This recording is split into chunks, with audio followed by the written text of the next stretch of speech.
Bonjour monsieur, merci d'être avec nous. Si on vous a invité ce matin, c'est parce qu'il y a deux débats cet après-midi à l'Assemblée nationale. L'un sur l'Ukraine.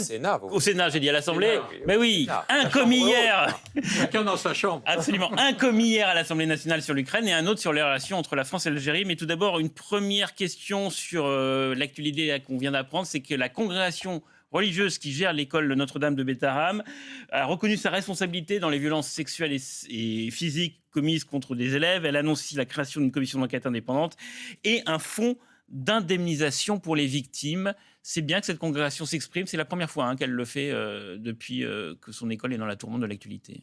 Oui, je pense que c'est une bonne chose pour les victimes, déjà. C'est la reconnaissance de leur combat. Et je pense que c'est important qu'il y ait cette parole, cette reconnaissance de culpabilité. Bon, ça ne résout pas tout. Maintenant, il faut qu'il y ait les enquêtes nécessaires, il faut qu'il y ait les indemnisations, effectivement, pour ces victimes, quelquefois qui sont anciennes. Et je pense que c'est extrêmement important qu'il y ait cette reconnaissance dès maintenant de leur combat et cette reconnaissance de culpabilité. Il va y avoir une commission d'enquête à l'Assemblée nationale, pour le coup. Est-ce que ça enlève de la pression qui s'exerçait sur François Bayrou, avec les appels à la démission provenant de la France insoumise, sur le fait qu'il n'aurait pas dit tout ce qu'il savait lorsqu'il était dans l'hémicycle sur cette affaire-là?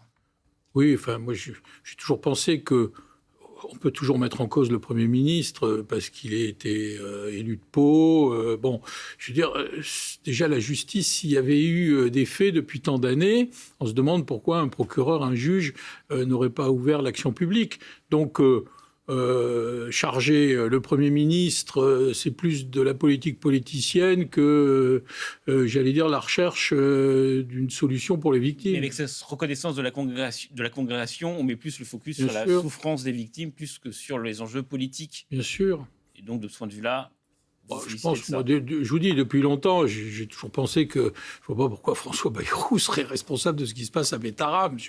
Non, c'est pas forcément qu'il soit responsable de ce qui se passe, mais qu'il n'est pas, en disant qu'il ne savait rien, est-ce qu'il n'a pas un peu été léger par rapport à la réalité de la connaissance qu'il avait de ce qui se passait? Ces affaires ont duré des années, il y a eu un tas de juges qui sont passés par là, il y a eu un tas de gouvernements.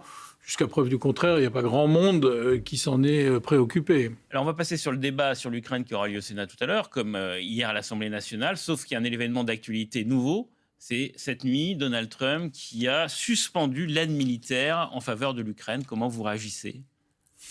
C'est surpris ou pas?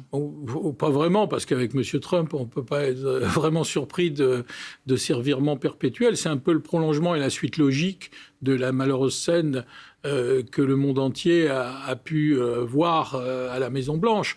Je crois que c'est une pression supplémentaire qui est faite sur les Ukrainiens et sur le président Zelensky pour aller vers une solution de paix, ce que tout le monde recherche. Après, ce sont les conditions qui sont importantes.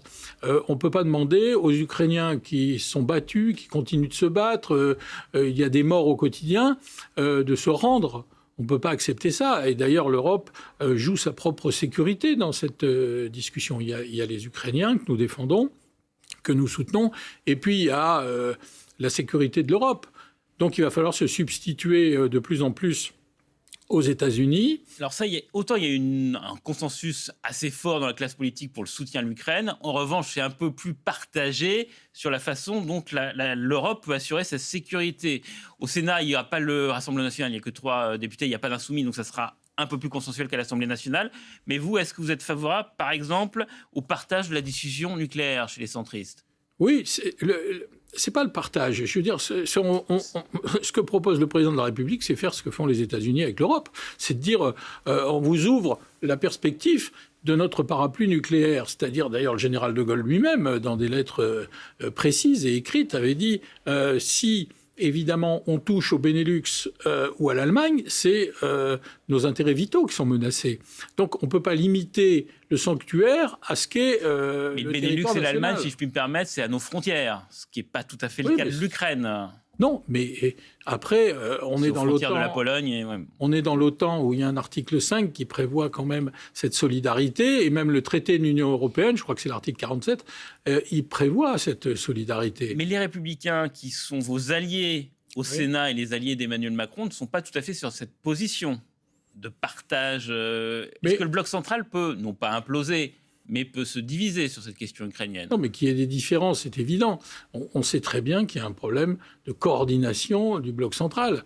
En plus, avec la perspective des élections présidentielles, vous êtes un observateur politique aguerri, vous voyez bien qu'il y a un bloc central qui a pour mérite collectivement de soutenir le gouvernement, mais où il y a des différences, et où il y a en plus des différences en termes de perspective. Oui, mais il y a un an, Bruno Retailleau, Laurent Wauquiez, avait été très opposé à l'envoi éventuel de troupes françaises sur le sol ukrainien. Ils en avaient dit tout le mal qu'ils en pensaient.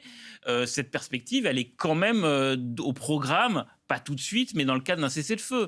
On est au début d'un débat, d'un engagement, d'un dialogue. J'allais dire merci M. Trump, quelque part.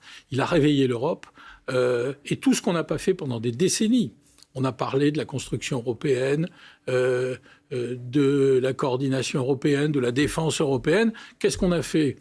Par commodité, par facilité, les Allemands comme nous, on a acheté de l'énergie, les uns aux Russes, les autres aux Algériens, on a sous-traité à la Chine l'industrie, on a acheté du matériel de guerre américain.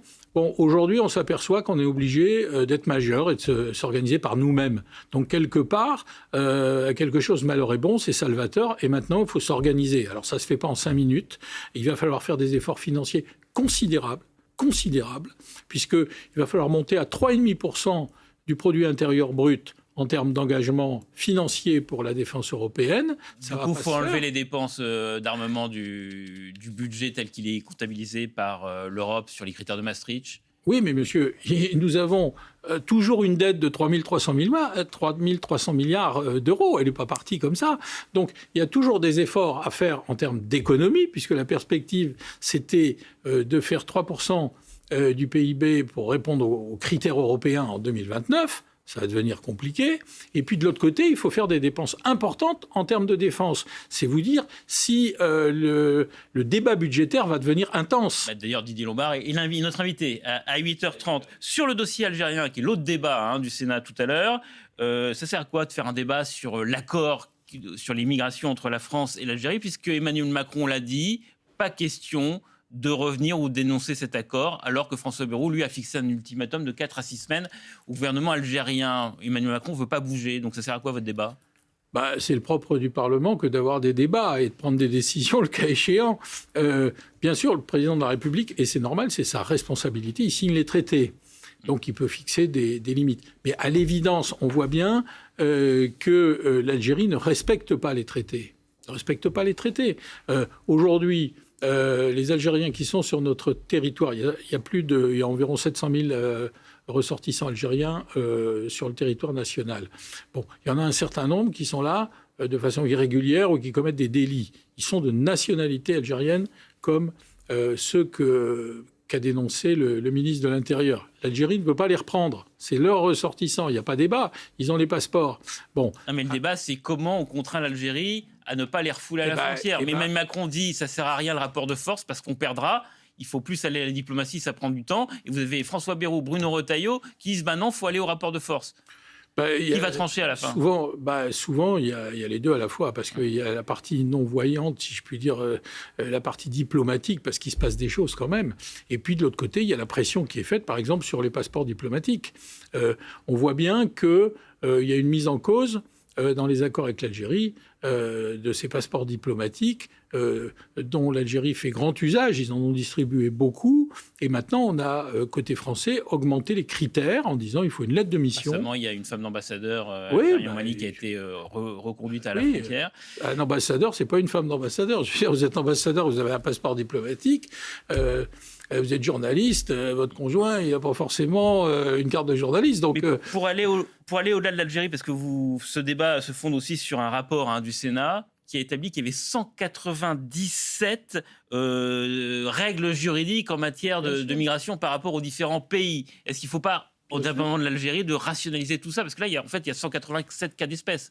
Justement, l'Algérie bénéficie de conventions qui sont extraordinaires du droit commun. C'est pour ça qu'il faut mettre à plat un peu tous ces sujets avec bon nombre de pays africains qui sont pourvoyeurs de migration également, et puis en mettant l'Algérie au même niveau.